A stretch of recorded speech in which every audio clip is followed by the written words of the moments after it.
Welcome back to YouTube channel. മറ്റൊരു കിടുക്കാച്ചി video ആയിട്ട് വന്നതായിട്ടോ. ഉണ്ണിയപ്പാണ്. ഉണ്ണിയപ്പം എല്ലാവർക്കും അറിയായിരിക്കും, പക്ഷേ ഇതൊരു വ്യത്യസ്തമായ ഉണ്ണിയപ്പാണ്. നമ്മൾ ഇത് പഴുത്ത ചക്ക വെച്ചിട്ടാണ് ഞാനിത് ഉണ്ടാക്കിയത്. ഇതിലൊരു കെമിക്കലും ചേർത്തില്ല, ബേക്കിംഗ് സോഡ ഇല്ല, അതുപോലെ മൈദയൊന്നും ചേർക്കാതെ ഉണ്ടാക്കിയ വളരെ ഹെൽത്തിയാണ് കേട്ടോ. അപ്പോൾ വീഡിയോയിലേക്ക് പോകുന്നതിൻ്റെ മുന്നേ നിങ്ങൾക്ക് ഇതൊക്കെ ഇഷ്ടമാവുകയാണെങ്കിൽ ഒന്ന് ചാനൽ സബ്സ്ക്രൈബ് ചെയ്യാത്തവരൊന്ന് സബ്സ്ക്രൈബ് ചെയ്ത് സപ്പോർട്ട് ചെയ്യണേ. എന്നാലേ എനിക്ക് പുതിയ പുതിയ വീഡിയോസ് ഇടാനൊരു പ്രചോദനമാകും. അതുപോലെ ഇഷ്ടപ്പെട്ട അപ്പം തന്നെ ലൈക്ക് ബട്ടണും അമർത്തുക കേട്ടോ. പിന്നെ നിങ്ങളുടെ ഫ്രണ്ട്സിനോ റിലേറ്റീവ്സിനോ ഒക്കെ ഒന്ന് ഷെയറും ചെയ്ത് കൊടുക്കുക. കണ്ടോ എത്ര പെർഫെക്റ്റ് ആയിട്ട് വന്നിട്ടുണ്ട്, ഉള്ളെല്ലാം നല്ലോണം വന്നിട്ടുണ്ട്. എന്നാൽ നമുക്ക് നേരെ വീഡിയോയിലേക്ക് പോകാം.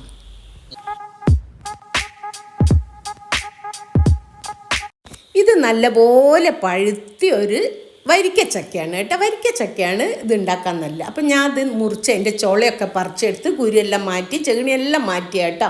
ഇനിയിപ്പം നമുക്കതിൻ്റെ ചുളയെല്ലാം ഒന്ന് ചെറുങ്ങനെ ഒന്ന് അരിഞ്ഞെടുക്കണം കേട്ടോ. ഒന്ന് ചെറുതായിട്ട് ഇങ്ങനെ കഷ്ണങ്ങളാക്കിയാൽ മതി. അപ്പം ഞാനിത് മുഴുവൻ ഒന്ന് അരിഞ്ഞെടുക്കട്ടെ കേട്ടോ. ഇപ്പോൾ ഇതാ ഞാനെല്ലാം അരിഞ്ഞെടുത്തിട്ടുണ്ട്. ഇത്രയും നമുക്ക് വേണ്ടേ. ഞാൻ അതിൻ്റെ മുന്നേ ഉണ്ടാക്കിയതാണ്. അപ്പം വളരെ നന്നായതുകൊണ്ട് ഞാൻ നിങ്ങൾക്ക് കൂടി കുറച്ചുകൂടി എടുത്ത് കാണിച്ചു തരികയാണ്. അപ്പോൾ ഇതാ ഞാനൊരു 2 കപ്പ്, അതായത് ഒരു 250 ml കപ്പാണ് അത് കേട്ടോ, ഗ്ലാസ്. അപ്പോൾ 2 കപ്പ് നമ്മുടെ ചക്ക പൾപ്പ് അതിലേക്ക് ഇട്ടിട്ടുണ്ട്, മിക്സീൻ്റെ ജാറിലേക്ക്. അതൊന്ന് നല്ല ഫൈനായിട്ട് അടിച്ച് വരണം. ഇതാ ഞാൻ അടിച്ച് വന്നു കേട്ടോ. നല്ല ഫൈനായിട്ട് അടിച്ചിട്ടുണ്ട്. വെള്ളമൊന്നും ചേർത്തില്ല കേട്ടോ. വെള്ളമൊന്നും ചേർക്കാതെ വേണം ഇത് അടിക്കാൻ.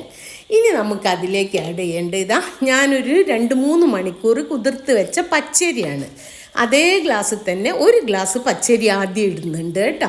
എന്നിട്ട് ഇതൊന്ന് നല്ല ഫൈനായിട്ട് ആട്ടിയെടുക്കണം. അപ്പോൾ ഇത് ഞാൻ ഫൈനായിട്ടൊന്ന് ആട്ടിയെടുത്തിട്ടുണ്ട് കേട്ടോ. കുറച്ച് നല്ല ഫൈനാണേ.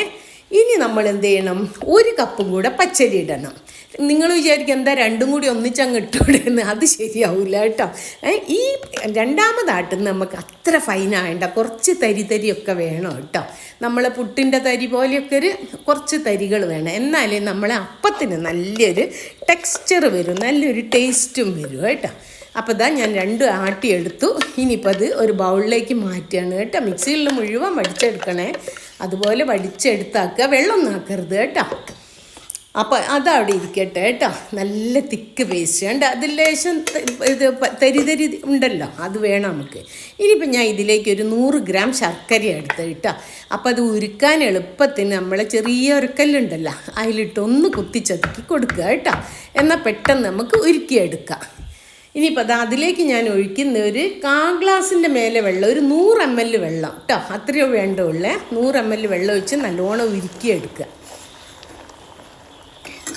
നല്ല പോലെ ഉരുക്കി നമ്മൾ എന്ത് ചെയ്യണം, ഈ മാവിലേക്ക് ചൂടോടുകൂടിയാണ് ഒഴിക്കേണ്ടത്. അതിനാണ് 1 കൈ കൊണ്ട് ഇളക്കണം, 1 കൈ കൊണ്ട് ഒഴിക്കണം, അല്ലെങ്കിൽ മാവ് വെന്ത് പോകും. അപ്പം മാവ് പെട്ടെന്ന് വേവാൻ പാടില്ല, നല്ലോണം മിക്സ് ചെയ്യുക കേട്ടോ. അപ്പം നമ്മൾ മിക്സ് ചെയ്തുകൊണ്ട് വേണം ഒഴിക്കാനും. ഇപ്പോൾ ഇതാ അത് നല്ലോണം മിക്സ് ചെയ്ത് കഴിഞ്ഞു കേട്ടോ. ഇനിയിപ്പോൾ ഇതിലേക്ക് ഇതാ ഞാൻ 2 ടേബിൾ സ്പൂൺ ഗോതമ്പ് പൊടിയാണ് എടുക്കുന്നത്. പിന്നെ ഒരു 2 ടീസ്പൂൺ പോലെ കറുത്ത എള്ള്. നിങ്ങൾക്ക് ഗോതമ്പപ്പൊടി വേണ്ടെങ്കിൽ മൈദ എടുക്കാം കേട്ടോ. പക്ഷെ ഞാൻ മൈദ എടുത്തിട്ടില്ല, അത്രേ ഉള്ളൂ. 1 ടീസ്പൂൺ പോലെ നല്ല ജീരകം, 1/2 ടീസ്പൂൺ ഏലക്ക പൊടിച്ചത്. പിന്നെ അതിലേക്ക് ഇത് ഒരു 1/4 ടീസ്പൂൺ ഉപ്പ്. ഇത്രയും സാധനങ്ങളാണ് നമുക്ക് ചേർക്കേണ്ടത് കേട്ടോ. ഇനിയിപ്പോൾ നല്ല പോലെ കൈ വെച്ച് തന്നെ ഒന്ന് മിക്സ് ചെയ്യണം കേട്ടോ. കട്ടകളൊന്നും ഇല്ലാണ്ട് തന്നെ നല്ല പോലെ മിക്സ് ചെയ്തെടുക്കണം. ഈ മിക്സിങ്ങിലാണ് ഇതിൻ്റെ കാര്യം കേട്ടോ. നല്ല പോലെ കൈകൊണ്ട് തന്നെ മിക്സ് ചെയ്യണം കേട്ടോ. അപ്പോഴാണ് ഇതിന് പെട്ടെന്ന് ഫെർമെൻറ്റേഷൻ നടക്കുക. അപ്പോൾ അതാ ഞാൻ മിക്സ് ചെയ്തപ്പോൾ കുറച്ചുകൂടെ വെള്ളം വേണ്ടിയിരുന്നു. അപ്പം ഞാൻ ശർക്കര ഉരുക്കി അതേ പാത്രത്തിൽ തന്നെ കുറച്ച് വെള്ളം തിളപ്പിച്ചെടുത്ത. പച്ചവെള്ളം ഒഴിക്കരുത് ഒരു കാരണവശാലും. കാരണം എന്താ പറയുക, ഇത് ചുട്ട് വെച്ചാൽ 3-4 ദിവസത്തിന് ഒന്നും ആവില്ല. നിങ്ങൾ പച്ചവെള്ളം ചേർക്കരുത് എന്നുള്ളൂ, തിളപ്പിച്ച വെള്ളം മാത്രം ഉപയോഗിക്കുക. ഇനി അത് 2 മണിക്കൂർ റെസ്റ്റ് ചെയ്യട്ടെ കേട്ടോ. അപ്പോൾ അത് കഴിയുമ്പോഴത്തേക്കും നമുക്ക് ഇതാ കുറച്ച് നാളികേരക്കൊത്തെല്ലാം വറുത്തെടുക്കണം. അപ്പം ഞാൻ ഇതിൽ നെയ്യ് ഉപയോഗിച്ചിട്ട്, അത് ഹോം മെയ്ഡ് നെയ്യാണേ. ഇതിൻ്റെ വീഡിയോ ഞാൻ ഇട്ടിട്ടുണ്ട്, ഒന്ന് നിങ്ങൾ കയറി കാണണേ. അപ്പോൾ ഇതാ തേങ്ങാക്കൊത്ത് അതിൽ വറുത്തെടുക്കുകയാണ്. ഒരു ഗോൾഡൻ ബ്രൗൺ ആവും പോലെ. ഇതേ കളർ ഇതുപോലെ ആയി വരുമ്പോൾ നമുക്ക് സ്റ്റൗ ഓഫ് ചെയ്ത് മാറ്റി വെക്കുക. ഇനി നമ്മളിതിൽ ചൂടോട് കൂടി ഇടരുത് കേട്ടോ. കുറച്ചൊന്ന് തണിഞ്ഞതിന് ശേഷം ഇതിലിട്ട് നല്ലപോലെ മിക്സ് ചെയ്യുക കേട്ടോ. ഇടുമ്പോൾ നമ്മളത് ആ നെയ്യ് കൂടെ ഒഴിക്കണം കേട്ടോ. നമ്മൾ കുറച്ച് നെയ്യ് ഒഴിച്ചിട്ടല്ലേ ഇത് വറുത്ത് കോരിയത്. അപ്പം നല്ലൊരു ടേസ്റ്റ് ആയിരിക്കും കേട്ടോ. നമ്മളെ ഉണ്ണിയപ്പത്തിന് നെയ്യിൻ്റെയും കൂടി ഒരു ഫ്ലേവർ വരും. അപ്പോൾ ഇതാ ചൂടായ ചട്ടിയിൽ ഞാൻ വെളിച്ചെണ്ണയാണ് ഒഴിച്ചു കൊടുത്തത് കേട്ടോ ചുട്ടെടുക്കാൻ. അപ്പോൾ അതിലേക്ക് ഇതാ മാവ് കോരി ഒഴിക്കുന്നത്. ഇതുപോലെ സൂക്ഷിച്ച് ശ്രദ്ധിച്ച് ഒഴിക്കുക. ഇത് വെളിച്ചെണ്ണ മേലൊന്നും തെറിക്കാതെ ശ്രദ്ധിച്ച് ചെയ്യണം കേട്ടോ. ഇത് ചെയ്ത് ശീലമില്ലാത്തവർ ഇത് ചെയ്യുമ്പോൾ വളരെ കെയർഫുള്ളായിരിക്കണം. അപ്പോൾ എല്ലാ കുഴികളിലും ഇതുപോലെ ഒഴിച്ചു കൊടുക്കുക കേട്ടോ. കുഴീൻ്റെ പുറത്തൊന്നും ഒഴിക്കരുത്, നോക്കി ശ്രദ്ധിച്ചൊക്കെ ഒഴിക്കുക. അപ്പോൾ ഇത് ഏകദേശം ഒരു 2 മിനിറ്റൊക്കെ ആകുമ്പോഴത്തേക്ക് വെന്തിട്ട് ഒരു സൈഡ് ഇങ്ങനെ സ്വന്തം തിരിയാൻ പുറപ്പെടും കേട്ടോ. അതാണ് ഇതിൻ്റെ കറക്റ്റാണ് എന്നുള്ളതിൻ്റെ അർത്ഥം. അപ്പം നമുക്ക് വേണമെങ്കിൽ ഒരു സ്പൂൺ വെച്ചോ ഇനി വേണമെങ്കിൽ പപ്പടക്കോല് കൊണ്ടും മറിച്ച് കൊടുക്കുക കേട്ടോ. ശ്രദ്ധിച്ച് ചെയ്യണം. ഇതൊക്കെ വളരെ കെയർഫുള്ളായിട്ട് ചെയ്യേണ്ടതാണ്. ചെറിയ പാചകം പഠിക്കുന്നവരോടൊക്കെയാണ് ഞാൻ പറയുന്നത്. അപ്പോൾ എന്താ പറയുക, വെളിച്ചെണ്ണ തെറിക്കും. നിങ്ങൾ വേണമെങ്കിൽ 2 സ്പൂണോ അല്ലെങ്കിൽ 2 പപ്പടക്കോല് പോലത്തെ 2 കോലുണ്ടാവില്ല, അങ്ങനെ 2 എണ്ണം വേണേൽ ഉപയോഗിക്കാം. ഞാൻ പിന്നെ അത് ഒരു കൈ കൊണ്ട് തന്നെയാണ് മറിച്ചിട്ട്. അപ്പോൾ അത് ആ സൈഡും കൂടി ഒന്ന് വെന്ത് കഴിയുമ്പോൾ നമുക്കിത് കുത്തിയെടുക്കാം കേട്ടോ. നല്ലൊരു ഗോൾഡൻ ബ്രൗൺ ആയിട്ടില്ല, നല്ല വെന്തിട്ട് നല്ല ഭംഗിയില്ലേ കാണുമ്പോൾ തന്നെ കൊതിയാവൂല്ലേ. അപ്പോൾ ഞാനിങ്ങനെ ഒരു കോലുകൊണ്ടാണ് കുത്തിയെടുക്കുന്നത്. നിങ്ങൾക്ക് വേണമെങ്കിൽ സ്പൂൺ കൊണ്ട് കോരിയിട്ട് ഒരു അരിപ്പയിലേക്ക് ഇട്ട് വെളിച്ചെണ്ണ മാറുന്നതിന് ശേഷം പാത്രത്തിലിടാം കേട്ടോ. ഞാനിപ്പോൾ ഇത് കുറച്ചൊക്കെ ചുട്ടാണ്. അപ്പം അതിലേക്ക് തന്നെയാണ് ഇടുന്നത്.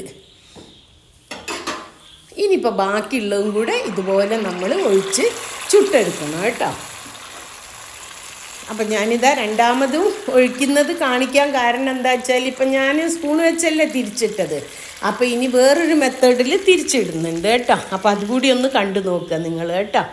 ഇതും കണ്ടോ അതുപോലെ റെഡി ആയി. ഇപ്പം ഞാൻ പപ്പടക്കോല് കൊണ്ടാണ് തിരിച്ചിടുന്നത്. നേരത്തെ സ്പൂൺ കൊണ്ട് തിരിച്ചിട്ടു.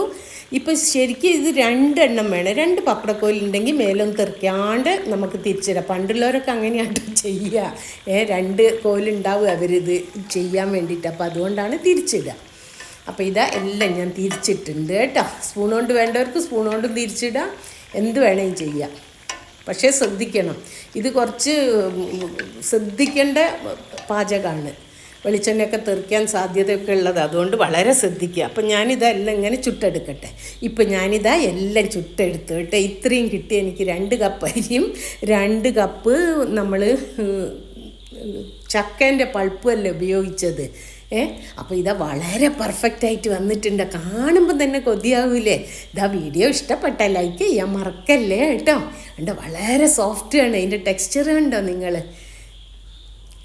നമുക്കൊന്ന് പൊട്ടിച്ച് നോക്കാം അത് കേട്ടോ. ഉള്ളെല്ലാം നോക്ക്, നല്ലോണം വെന്തിട്ടുണ്ട്, ആരെടുത്ത പോലെ ഉണ്ടല്ലേ. അപ്പോൾ അതിനാണ് തരി കൂട്ടി ഇടണം എന്ന് പറയുന്നത് കേട്ടോ. രണ്ടാമത് അരയ്ക്കുന്ന അധികം അരയ്ക്കേണ്ട പറയാനുള്ള കാരണം അതാണ്. വീഡിയോ ഇഷ്ടപ്പെട്ടാൽ ലൈക്ക് ചെയ്യാനും ഷെയർ ചെയ്യാനും മറക്കരുത്. അതുപോലെ ചാനൽ സബ്സ്ക്രൈബ് ചെയ്യാനും മറന്നു പോകരുത്. താങ്ക്